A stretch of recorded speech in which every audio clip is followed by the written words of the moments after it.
Robert Hayes watched the alien spacecraft descend through Earth's atmosphere with a mixture of wonder and cautious optimism. 3 months had passed since humanity first detected the signal from beyond the stars, and now they were here. The visitors called themselves representatives of the Galactic Council, an organization that had maintained peace across thousands of worlds for longer than human civilization had existed. The ship touched down in Geneva without a sound. Its surface gleamed like polished silver, and its size dwarfed any structure humans had ever built. Robert adjusted his tie and walked forward with the rest of Earth's diplomatic team. He had spent his entire career preparing for moments of international crisis, but nothing could have prepared him for this. The airlock opened and 3 figures emerged.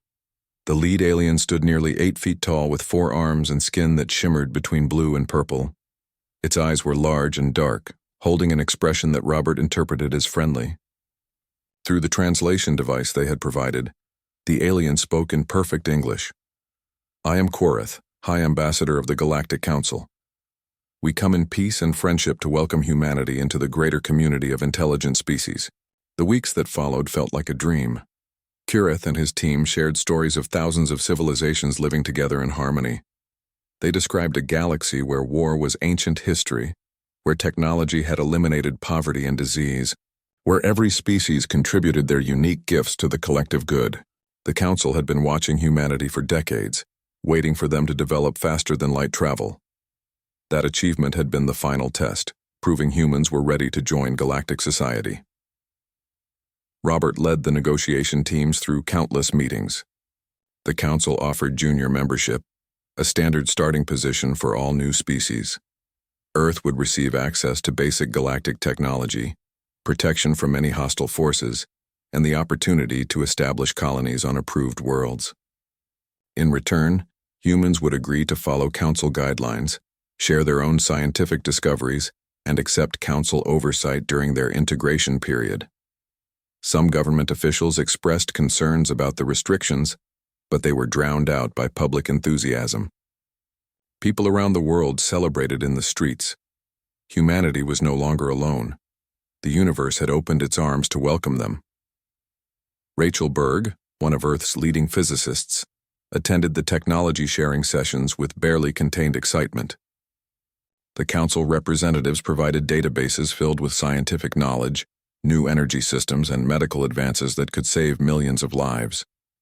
She spent 18-hour days reviewing the information, working with teams of scientists to understand and implement the alien technology. 6 months after first contact, Robert stood in the United Nations Assembly Hall as world leaders prepared to sign the formal treaties. Every news network broadcast the ceremony live. Children were given the day off from school. This was humanity's graduation into the galactic community. Quorith smiled as Robert signed the final document. "Welcome to the Council, friends. Your species has a bright future ahead." 2 months later, the first human colony ship departed for New Terra, a world the Council had designated as suitable for human settlement. 5,000 colonists volunteered for the journey, ready to build a new home among the stars. Simon Cross, a merchant marine captain, led the civilian transport fleet that would supply the colony. He had spent 20 years on Earth's oceans and couldn't wait to sail between the stars instead. The Council provided jump gate coordinates and detailed surveys of New Terra. The planet had Earth-like gravity, a breathable atmosphere, and vast oceans filled with edible sea life. It seemed perfect. Andrea Wolf, a colonel in the United States Space Force, commanded the military escort for the colony mission. She had been selected to establish Earth's first off-world defense station. The Council assured everyone that threats were virtually non-existent, but having a military presence made everyone feel more secure. Robert visited the colony 6 months after its founding. New Terra's settlement sprawled across a coastal valley, with prefabricated buildings housing the growing population. Children attended school in structures that overlooked an alien ocean. Farmers worked fields of earth crops that thrived in the new soil. Everything looked perfect. But Robert noticed something odd during his visit. The Council had restricted the colony's expansion to a relatively small region, claiming environmental protection protocols. Human survey teams wanting to explore beyond the approved zone were turned away by Council peacekeepers. When Robert asked Kureth about this, the ambassador's friendly demeanor flickered for just a moment. "The protocols exist for your protection," Kureth explained. "Young species often overextend themselves. We guide you toward sustainable growth." Robert filed the concern away. Perhaps the Council knew best. They had millennia of experience with colony development. Back on Earth, Rachel made a curious discovery while reviewing stellar cartography data. Some star systems marked as uninhabitable in Council records showed signs of previous civilizations in human telescope observations. She brought this to the attention of her Council liaison, who explained that many ancient ruins existed throughout the galaxy, remnants of species that had gone extinct long ago. "Why aren't these sites being studied?" Rachel asked.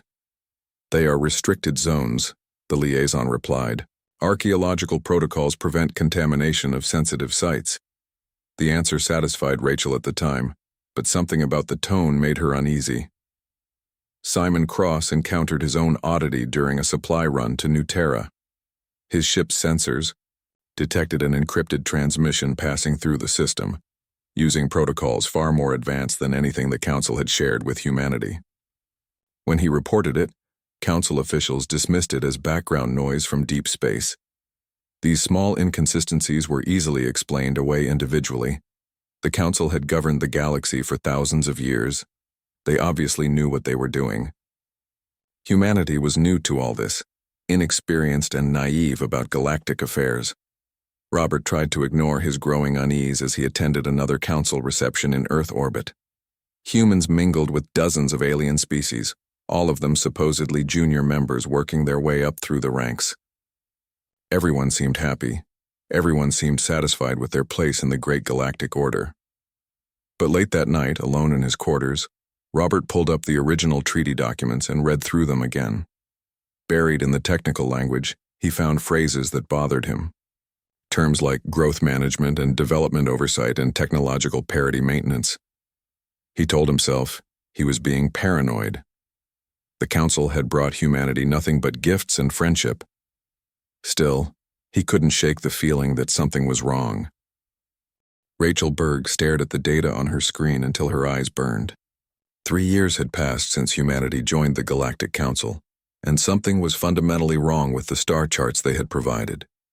She had spent the last 6 months cross-referencing Council navigation data with observations from human deep space telescopes, and the discrepancies were impossible to ignore. Entire star systems were missing from Council maps. Regions marked as empty space showed clear signs of planetary bodies and artificial structures. Most disturbing were the zones labeled as hazardous radiation areas that human sensors showed as perfectly normal space. She called her research partner, David Park, into her office at the Tokyo Institute of Astrophysics. "Look at this. The Council told us this sector is uninhabitable due to stellar radiation, but our telescopes show 3 planets with atmospheric signatures consistent with industrial activity." David leaned closer to the monitor. Could be an error in their database? Maybe outdated information? From a civilization that has mapped the galaxy for thousands of years? They don't make mistakes like this. Rachel pulled up another chart. "And this isn't the only one. I have found 47 systems with similar inconsistencies." Simon Cross was having problems of his own. His merchant fleet had grown over the past 3 years, carrying supplies between Earth and New Terra. He knew the shipping routes better than anyone, and he had started noticing patterns in Council traffic that made no sense. Council ships frequently traveled through regions they had designated as restricted to humans. When Simon tried to file flight plans through those same areas to save time and fuel, his requests were always denied. The official reason was always the same: safety protocols for junior species. But Simon had been a sailor long enough to recognize when someone was hiding something. He began collecting data from his ship's passive sensors, recording every Council vessel that passed through the commercial lanes. One night, while reviewing 3 months of collected transmissions, his communications officer discovered something unexpected. They had accidentally intercepted an encrypted Council broadcast. The encryption was sophisticated, but human computer scientists had made significant advances in cryptography. It took 2 weeks, but they broke the code. Simon read the translated message 3 times before he believed what he was seeing. The transmission discussed containment protocols for humanity and other junior species. It referenced growth limitation measures and technological ceiling enforcement. He sent a copy to Robert Hayes through secure channels. Robert received Simon's message during a council diplomatic function. He excused himself and read it in a private room. His hand shook as he absorbed the implications. He immediately contacted Andrea Wolf at the new Terra Defense Station. Andrea had her own concerns to share. The council peacekeepers have been restricting our survey teams more aggressively. Last week, they turned back 3 exploration missions at gunpoint. When I filed a formal complaint, they reminded me that colony expansion requires council approval. How long has this been happening? Robert asked. It started small about 6 months ago. Now they are blocking almost everything. We have colonists ready to expand into new territory, but the council keeps finding reasons to delay permits. Robert made a decision. I am putting together a team. We need to investigate this properly. Can you assign military intelligence to help? Already on it. I have people looking into council activities around the colony. Robert, I think we have been lied to from the beginning. Rachel's research led her to something even more troubling. She managed to gain access to restricted astronomical archives through a colleague at the European Space Agency. Deep in the historical records, she found references to ruins in systems the Council had marked as empty. She organized a covert expedition using a civilian research vessel. The ship traveled to a supposedly uninhabited system and found exactly what she expected: ruins of an advanced civilization spread across 2 planets. The structures were massive, far larger than anything humans or council species had built. The technology evident in the remaining architecture suggested capabilities well beyond current galactic standards. These people had possessed knowledge that the council claimed was impossible. Rachel's team spent 2 weeks studying the site before council ships arrived and ordered them to leave immediately. But they had collected enough data to know the truth. This civilization had been far more advanced than the council, and they had been destroyed. Robert assembled his investigation team in a secure facility beneath the UN headquarters. Rachel presented her findings first, showing images of the ruins and explaining their technological implications. Simon shared the intercepted communications. Andrea provided intelligence reports on council restrictions and military positioning. They are not protecting us, Robert said quietly. They are controlling us.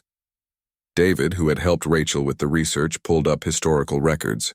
I found something else. The council keeps detailed records of all member species. I accessed their public database and cross-referenced advancement rates. Every junior species has been stuck at approximately the same technological level for centuries. None of them have ever graduated to full council membership. How is that possible? Andrea asked. With access to council technology, advancement should be rapid. Unless the technology they share is deliberately limited, Rachel said. I have been reviewing everything they gave us. It is all functional, but it is not innovative. They gave us solutions, not principles. We can use their tools, but we cannot build on their knowledge to create something new. Robert felt sick. They are keeping us primitive on purpose. The team spent the next month gathering more evidence. They discovered that dozens of species existed in permanent junior status. The oldest had been members for over 2,000 years without advancement. The council structure was not a pathway to equality, but a system of perpetual subjugation. They found records of a species called the Talshari, who had achieved advanced technology independently. When the council made contact, the Talshari refused to accept junior status. 50 years later, the Talshari were extinct. Council records claimed they destroyed themselves in a civil war, but the timing was suspicious. Human exploration teams, now actively looking for hidden information, found more ruins. Every site showed the same pattern: advanced civilizations that had suddenly vanished after council contact. Rachel made another breakthrough while analyzing human genetics compared to other species. We are different, she told Robert. Our brains are structured for rapid learning and adaptation. We innovate faster than any species in council records. That is why they contacted us the moment we developed FTL technology. They needed to control us before we became a threat. The final piece came from Simon's intelligence network. He had been quietly sharing information with traders from other junior species.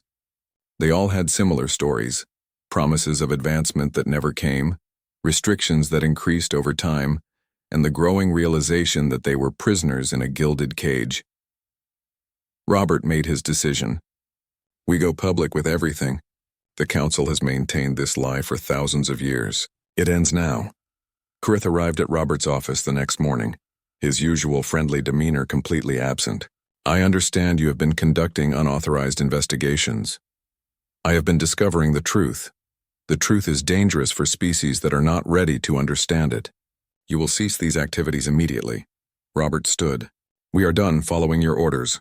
Kurith's expression turned cold. You do not understand what you are risking. The council maintains order. Without us, the galaxy would descend into chaos. You maintain control, not order. There is a difference. That night, 3 members of Robert's investigation team were killed in what council security called an unfortunate accident. Robert knew it was a warning, but it was too late for warnings. The truth was already spreading through human networks faster than the council could contain it. Humanity was about to learn exactly what kind of organization they had really joined. The encrypted data chip arrived at Robert's apartment through channels so secret that even he was unsure of its origin. Inside was a complete copy of council archives dating back 3,000 years, leaked by someone within the council itself who apparently had developed a conscience. Robert spent 3 days reviewing the files with his team before he fully understood the magnitude of the deception. The Galactic Council was not a benevolent organization guiding younger species toward enlightenment. It was a prison system designed to prevent any species from challenging the ancient powers that had established dominance millennia ago. The Council consisted of 7 founding species who had achieved advanced technology first. Rather than help other civilizations develop naturally, they had created a system to keep everyone else permanently inferior. Every aspect of junior membership was designed for control, not advancement. Rachel discovered the technical details of the deception. The technology the Council shared with junior species was functional, but deliberately limited. Power systems were inefficient. Computer architectures were restricted. The scientific principles they taught were incomplete, missing key concepts that would allow real innovation. They gave us just enough to make us dependent, Rachel explained to the group. Every piece of technology requires council-manufactured components that we cannot replicate. We thought we were learning from them, but we were really being shackled. David found evidence that was even more damning. The council had agents embedded within every junior species government and scientific community. These agents reported on any independent technological developments. Whenever a species showed signs of breaking free from council limitations, mysterious accidents would destroy research facilities or key scientists would die unexpectedly. The Talshari had not destroyed themselves. The council had exterminated them. The evidence was clear in internal military reports that documented a systematic campaign to eliminate every member of a species that had refused to submit. Andrea's military intelligence team uncovered the council's strategic positioning. Every junior species homeworld was surrounded by council defense stations, officially there for protection. In reality, these stations were positioned to enforce compliance. If any species rebelled, they could be blockaded or bombarded from orbit within hours. Simon's network of traders provided the economic analysis. The council controlled all interstellar commerce through their jump gate system. Junior species could only travel where the council allowed. Trade agreements were structured to keep younger civilizations economically dependent on council manufacturing and resources. We have been in an invisible cage this entire time, Simon said. Every freedom they granted us had strings attached. The most disturbing discovery came from historical records. Over the past 3,000 years, 17 species had attempted to resist council control. All 17 were now extinct. Some were destroyed militarily like the Talshari. Others were isolated and subjected to economic blockades until their civilizations collapsed. A few were simply erased from history, their homeworlds abandoned and their names removed from galactic records. Robert found personal communications between council leadership discussing humanity specifically. They had been watching Earth for over a century, waiting for humans to develop space travel. Internal memos revealed that council scientists had identified humans as potentially dangerous. Human neurology was different from other species. The capacity for rapid learning, creative problem-solving, and social cooperation made humanity capable of accelerating technological development faster than any known civilization. If left unrestricted, humans could reach council-level technology within decades rather than centuries. That was why contact had been made so quickly after humanity's first FTL test. The council needed to control humans before they realized their potential. Rachel found files on confiscated technology. Whenever junior species made independent discoveries, the council would acquire the technology under the guise of security review. These innovations were then stored in sealed vaults, never shared with anyone. Humanity alone had created 17 breakthrough technologies in the past 3 years that the council had quietly taken and hidden away. "They are not just keeping us down," Rachel said, her voice shaking with anger. "They are stealing our future." The data included information about other junior species. 43 civilizations were currently trapped in the same system. The oldest had been junior members for over 2,000 years without advancement. Many had tried to innovate independently, only to have their work confiscated. Some had attempted to leave the council, only to face immediate military threats. One species, the Vren, had developed advanced biotechnology that could have revolutionized medicine across the galaxy. The council had seized all their research, arrested their lead scientists, and banned further development, claiming it violated ethical guidelines. Meanwhile, council species used similar technology freely. Robert realized the new colony on New Terra had been deliberately placed on a marginal world. The planet looked perfect, but it had limited mineral resources and difficult terrain. The restrictions on expansion were designed to prevent humans from finding the rich deposits that existed just beyond the approved zone. Every aspect of humanity's integration into galactic society had been calculated to limit growth and maintain control. The team debated for hours about what to do with the information. Going public would mean war with the council. Staying silent would mean accepting permanent subjugation. Andrea spoke the thought everyone was avoiding. "They will kill us if we reveal this, all of us. Maybe not immediately, but we all become targets." "They will kill humanity slowly if we don't," Robert replied. "This is not just about us anymore. 43 species are trapped in this system. How many more will join them? How many more will be exterminated for refusing to submit?" David had been quiet throughout the discussion. Finally, he spoke. "There is something else in these files. Reports on human psychology. The council knows we do not accept injustice easily. They know we fight back. There are memos discussing whether it might be necessary to eliminate humanity entirely before we become uncontrollable." The room fell silent. "They are already planning to destroy us," Andrea said. "The only question is timing." Robert made his decision. "We release everything. Every file, every piece of evidence broadcast to every human colony and settlement. We make copies and send them to sympathetic members of other species. The council can kill us, but they cannot stop the truth once it is public." Rachel looked worried. "They have warships. We have research vessels and transport ships. We have something more important," Robert said. "We have the moral authority, and we have human ingenuity. They have been afraid of what we could become. Let us show them they were right to be afraid." The team spent 2 days preparing the data release. They created multiple redundancies, hiding copies on servers across Earth and New Terra. They established contacts with dissidents among other junior species, sharing the evidence of council crimes. Simon's traders spread throughout the commercial lanes, ready to broadcast the information simultaneously across hundreds of systems. Robert recorded a video message explaining everything humanity had discovered. He spoke calmly but with absolute conviction. The Galactic Council is not what they claim to be. They are not protectors or guides. They are oppressors who have maintained power through deception and violence for thousands of years. Today we reveal the truth. Tomorrow we reclaim our freedom. At exactly midnight Earth time, the information was released simultaneously across every human network and broadcast to every junior species in council space. Within hours, the galaxy exploded with outrage. Other species confirmed the evidence from their own secret investigations. Populations that had suspected the truth for generations finally had proof.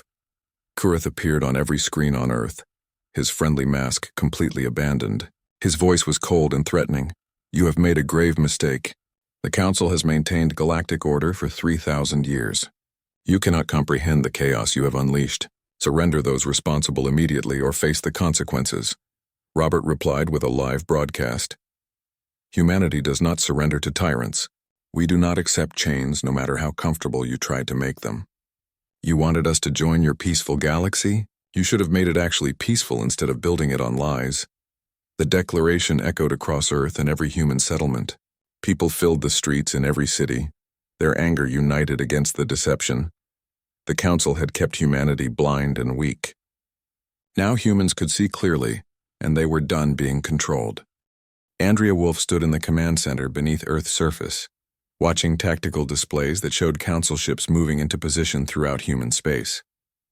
48 hours had passed since Robert's broadcast, and the Council's response was exactly what she had predicted.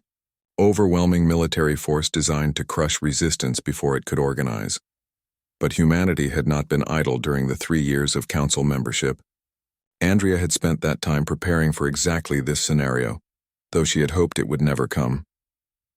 "How many ships are they bringing?" Robert asked, standing beside her. 300 warships in the main fleet approaching Earth, another 100 scattered across our colonies. They are not trying to hide their strength. This is meant to terrify us into submission. Will it work? Andrea smiled grimly. They have no idea what we have been building. While the Council had provided limited technology, human engineers had not stopped innovating. Every piece of Council equipment had been reverse engineered and improved. Every scientific principle had been explored beyond the boundaries the Council had set. Rachel's research teams had made breakthroughs that the Council had specifically told them were impossible. The confiscated human innovations that the Council had stolen and hidden. Rachel's team had rebuilt them from memory and incomplete notes, then pushed the concepts even further. Earth's shipyards had been busy. Officially, they were building transport vessels and research ships according to Council specifications. Unofficially, they had been constructing warships, using human designs that incorporated everything the Council had tried to suppress. Simon Cross had transformed his merchant fleet into an intelligence network that rivaled anything the Council possessed. His traders had spent 3 years mapping Council positions, analyzing their ship movements and identifying weaknesses in their logistics. Every piece of information had been fed back to Andrea's planning teams. Now that intelligence was proving invaluable. "The Council fleet is using predictable formations," Simon reported from his flagship. "They have not fought a real war in over 1,000 years. They are relying on doctrine that is older than human civilization." David had been working with other junior species, secretly coordinating resistance across dozens of worlds. The evidence Robert had released had ignited rebellions throughout Council space. It turned out humanity was not alone in its anger. "We have confirmation from the Vren, the Four, and the Keleth," David said. "They are ready to move when we give the signal. The Council is about to discover they have rebellions on 100 fronts." Rachel walked into the command center carrying a datapad. "I have finished the analysis of Council ship technology. Their vessels are powerful, but they are built for intimidation rather than combat efficiency. Their shields use excessive energy, their weapons are slow to recharge, and their maneuvering systems are outdated." "Can we beat them?" Robert asked. "In a direct fight, ship for ship?" "No, they are bigger and more heavily armed, but we are faster, more efficient, and we can adapt. They have been the dominant power for so long that they have forgotten how to innovate during conflict." Andrea pulled up the defensive plan she had been developing. "We are not going to fight them the way they expect. Human military history is full of examples where smaller forces defeated larger ones through superior tactics and willingness to take risks. The Council has overwhelming force, but we have something they lost millennia ago: the ability to think creatively under pressure." The plan was audacious. Rather than meet the Council fleet in open battle, human forces would use guerrilla tactics, hit-and-run attacks targeting supply lines and command vessels, asymmetric warfare designed to create chaos in rigid military structures that had not adapted in centuries.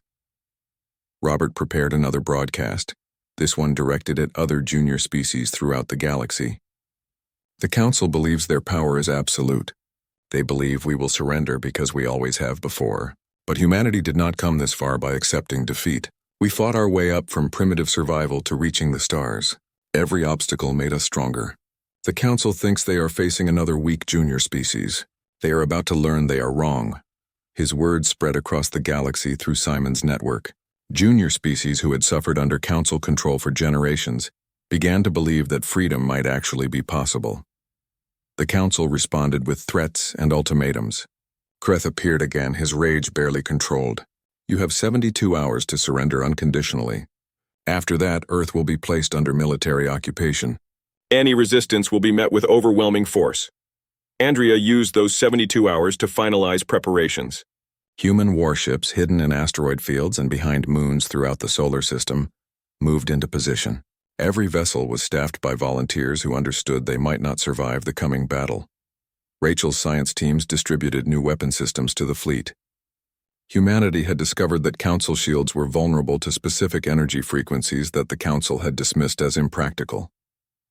Human engineers had built weapons specifically designed to exploit that weakness. Simon positioned his civilian fleet to look like they were fleeing in panic. In reality, each ship was armed and ready to join the fight. The Council had no idea that humanity had weaponized their commercial vessels. David established encrypted communication networks, linking human forces with rebel groups across 40 different species. When the battle began, it would not just be humanity fighting back. Robert gathered Earth's leaders in a secure location. Some wanted to negotiate, afraid of the casualties a war would bring, but most understood that submission meant permanent enslavement, not just for humanity but for their children and every generation that followed. We are not the first species to stand against the Council, Robert told them, but we are going to be the first to win, not because we are stronger, but because we refuse to accept that their way is the only way. Human history is full of empires that thought they were invincible. All of them fell eventually. The Council is next. The countdown to the ultimatum deadline continued. Council ships moved into formation around Earth, confident in their superiority. They had crushed 17 species before. Humanity would be number 18. Andrea watched the tactical displays with calm focus. They are positioning exactly as predicted. Tight formations overlapping fields of fire, designed to present an impenetrable wall. It is perfect defensive doctrine from 1,000 years ago. And now? Robert asked. Now we show them that perfection can be a weakness. They built a system that cannot adapt. We built ourselves to never stop adapting. The deadline arrived. Council ships moved into final attack positions, their weapons charging. Across the galaxy, other junior species watched to see if humanity would fight or fold. Robert gave the order that would change galactic history. All forces, you are free to engage. Show them what happens when you try to chain humanity. The battle for Earth was about to begin, and the Council was about to learn that their greatest mistake was not the deception. Their greatest mistake was believing that humanity would accept it. Human ships emerged from hiding all across the solar system. Council sensors detected them simultaneously, causing confusion in their command structure. The formation that looked so perfect moments ago suddenly had threats coming from a dozen different angles. Andrea smiled. Let us teach these ancient powers what human warfare actually looks like. The first shots were fired, and the galaxy would never be the same. The Council flagship Eternal Dominion had maintained order in the galaxy for 8 centuries, without ever suffering serious damage. Its commander, High Admiral Thex, watched Earth floating peacefully below, confident that the battle would be over within hours. 300 warships against a species barely capable of space travel 3 years ago. This would not even qualify as a real war. Then the asteroid started moving. What Thex had dismissed as natural debris suddenly ignited engines and revealed themselves as camouflaged human warships. Simultaneously, similar contacts appeared on sensors throughout the solar system. The humans had not gathered their forces in one location for a final stand. They had scattered them everywhere, turning the entire solar system into a combat zone. Impossible, Thex muttered. They should not have this many ships. His tactical officer's voice carried a hint of panic. Admiral, their signatures are strange. These are not Council designs. Of course not, they are primitive human constructions, focus fire on the largest concentrations. But the human ships did not behave like any enemy Thex had ever studied. They did not form defensive lines or attempt to match the Council formation. Instead, they moved in unpredictable patterns, attacking from multiple angles simultaneously. breaking every rule of proper naval warfare. Andrea coordinated the human response from Earth's command center. Wolfpack 3, hit their supply vessels on the left flank. Alpha Squadron, focus on their communications array. Don't engage their main warships directly. Strip away their support structure. Human fighters, small and fast compared to Council vessels, swarmed around the larger ships like insects.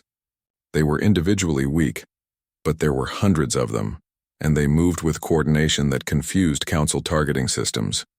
Rachel's weapon systems proved devastatingly effective.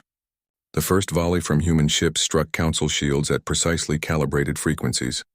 The shields flickered and failed, exposing hull plating that had not been tested in actual combat for generations. Council ships began taking damage, and Thex realized with growing horror that this was not going to be the easy victory he had anticipated.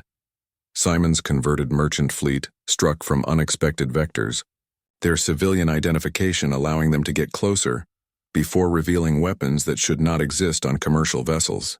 A Council cruiser exploded when 3 merchant ships coordinated their fire on a single weak point Rachel's team had identified.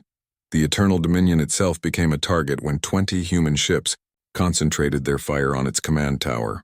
Thex felt his flagship shudder under impacts that penetrated shields designed to withstand anything. All ships, reform defensive positions, Thex ordered, but human jamming was disrupting communications. His fleet, which had maintained perfect formation, was now scattered and confused. David's coordination with other species paid immediate dividends. Across the galaxy, 43 different junior species launched simultaneous uprisings. Council peacekeepers found themselves fighting rebellions on hundreds of worlds at once. The military force that had seemed unstoppable was suddenly stretched impossibly thin. The Vren, whose biotechnology the Council had suppressed, released biological agents that disabled Council ships without harming their crews. The Four used their advanced mathematics to crack Council encryption in real time, feeding their tactical data directly to human forces. The Keleth, master shipbuilders who had been forced to work with inferior materials, revealed hidden fleets they had been constructing in secret for decades. The galaxy had been a powder keg, waiting for a spark. Humanity had provided that spark, and now everything was burning. Thex watched his tactical display with disbelief as ship after ship reported critical damage. The humans were not just fighting back, they were winning. Their ships moved in ways that should not be possible, performing maneuvers that violated every principle of safe navigation. They took risks that no sane commander would authorize, but those risks were calculated. Andrea had studied human military history extensively. She understood that what the Council saw as reckless was actually aggressive tactics, perfected through thousands of years of human warfare. The Council had not fought a real war in so long that they had forgotten what combat actually looked like when both sides were committed to victory. A human destroyer, severely damaged and unable to retreat, rammed directly into a Council battleship at full speed. Both vessels were destroyed, but the sacrifice took out a ship that had been coordinating an entire sector of the Council fleet. "They are insane," Thex's tactical officer said. "No," Thex replied quietly. "They are determined. There is a difference." Rachel's science teams deployed new weapons mid-battle, adapting in real time to Council defenses. When Council ships adjusted their shield frequencies to block the initial human weapons, Rachel's teams analyzed the new configuration and created countermeasures within hours. The Council had never faced an enemy that could innovate during active combat. The battle raged for 3 days. Council ships were destroyed or disabled faster than reinforcements could arrive. Human casualties were severe, but every loss seemed to make the survivors fight harder rather than breaking their morale. Kurth himself led a task force to Earth's surface, intending to capture the human leadership and force a surrender. His landing party was met by Andrea's ground forces, who had prepared defenses that turned the area into a kill zone. "This is not how civilized species conduct warfare," Kreth screamed as his forces retreated under withering fire. Andrea responded over an open channel. "You enslaved dozens of species for thousands of years.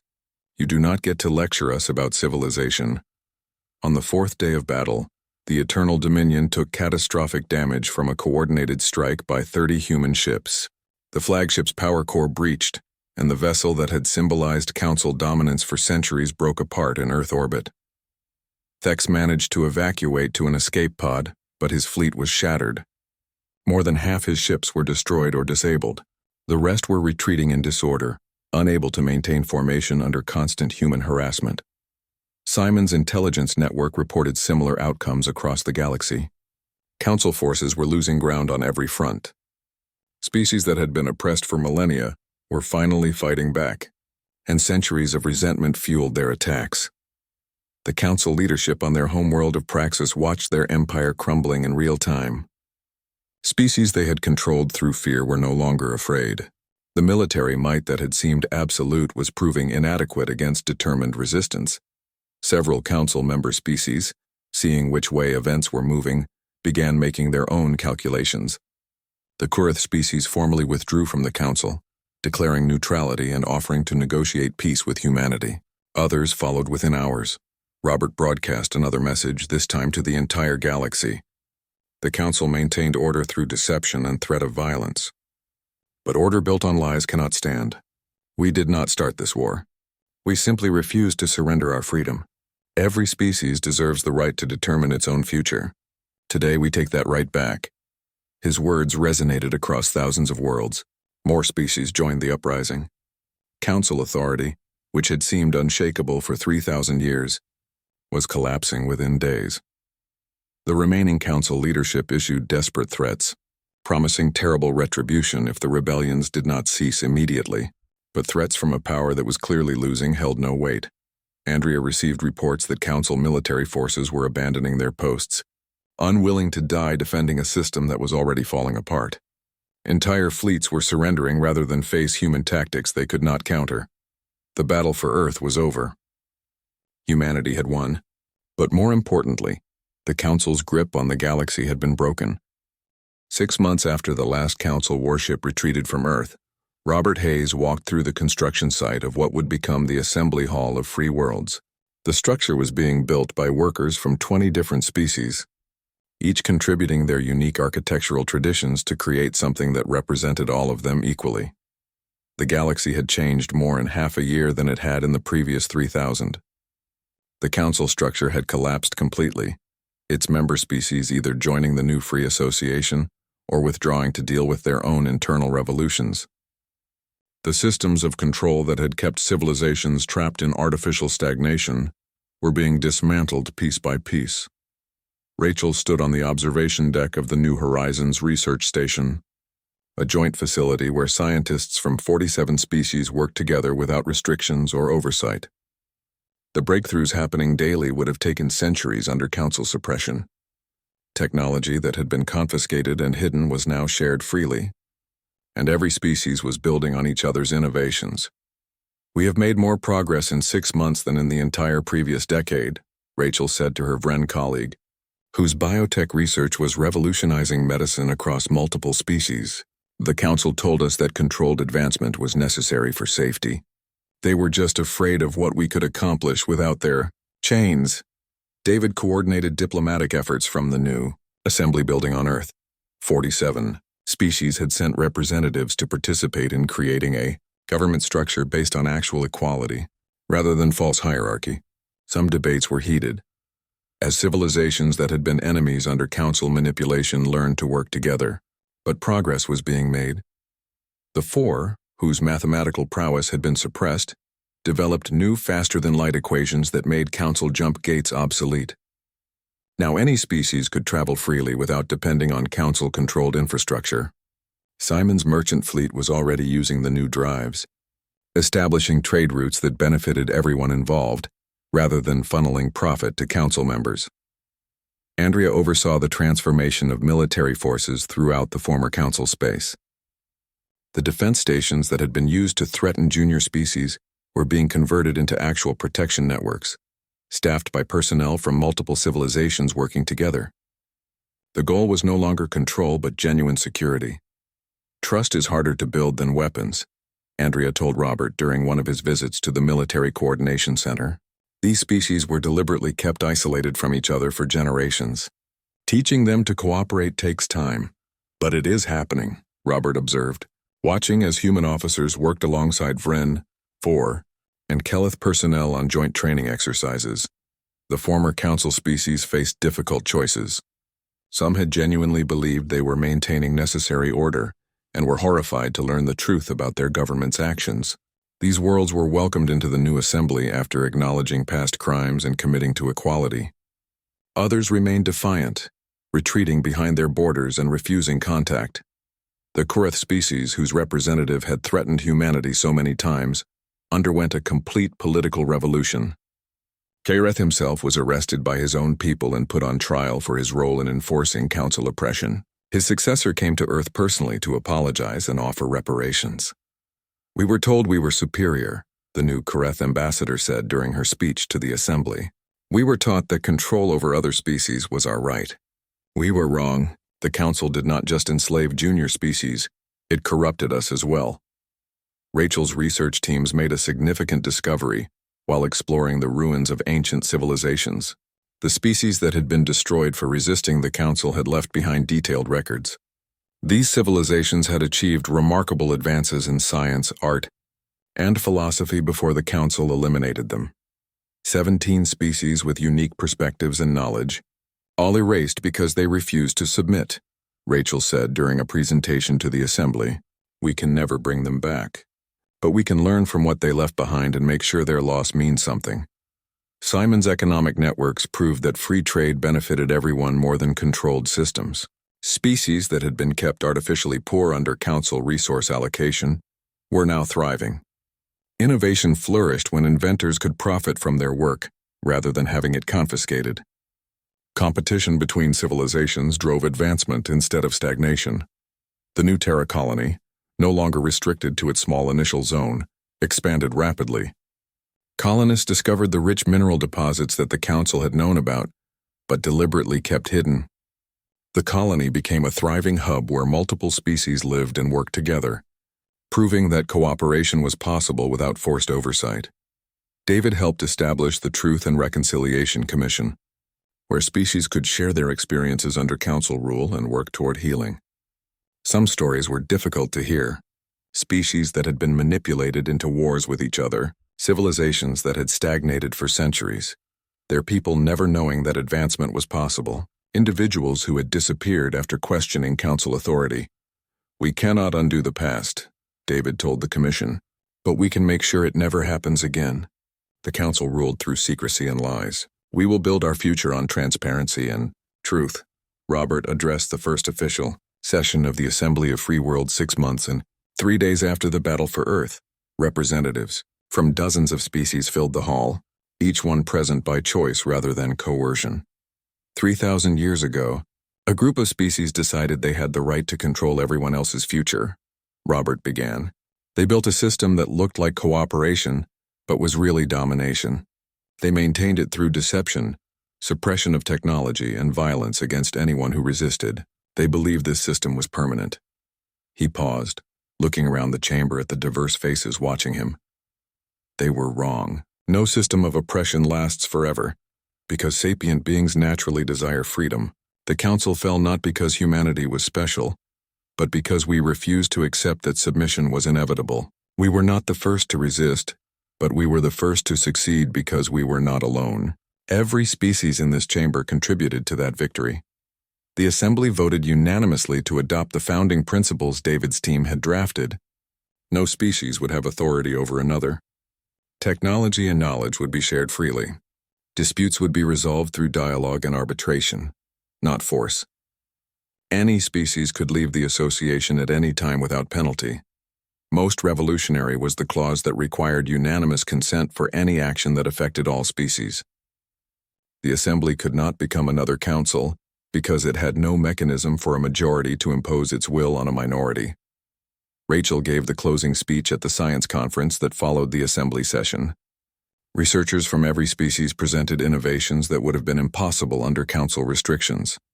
"We were told that rapid advancement was dangerous," Rachel said. "We were told that we needed guidance and limitations. But look at what we have accomplished in just 6 months of freedom.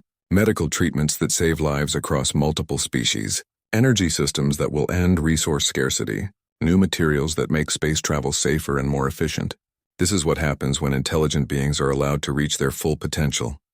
Simon organized a massive trade fair where merchants from hundreds of worlds gathered to exchange goods and ideas. The economic boom that followed proved that prosperity did not require central control.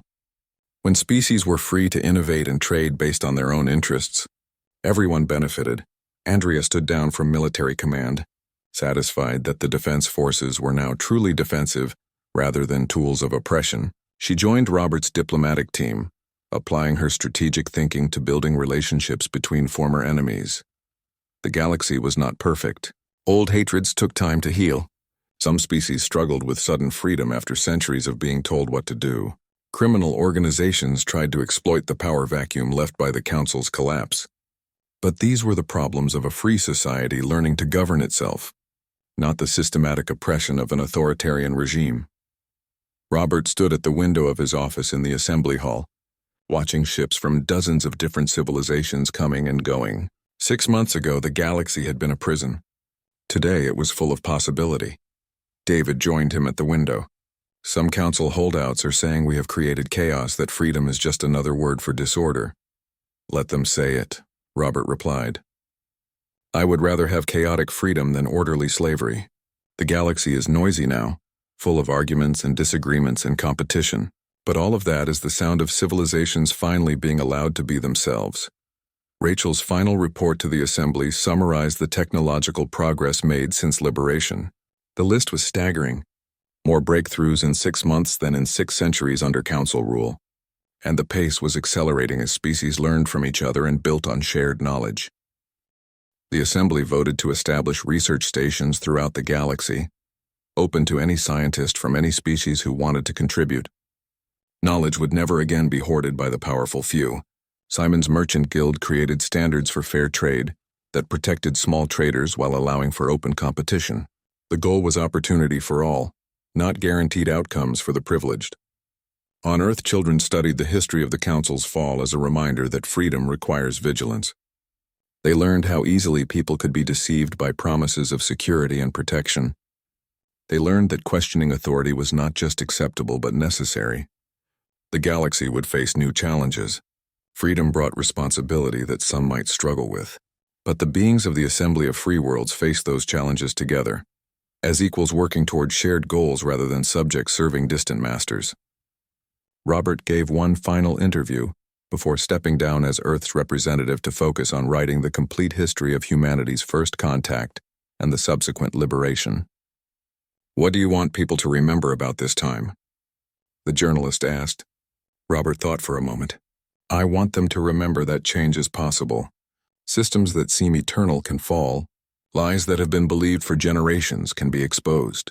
The powerful can be held accountable. And most importantly, I want them to remember that freedom is not given by authority.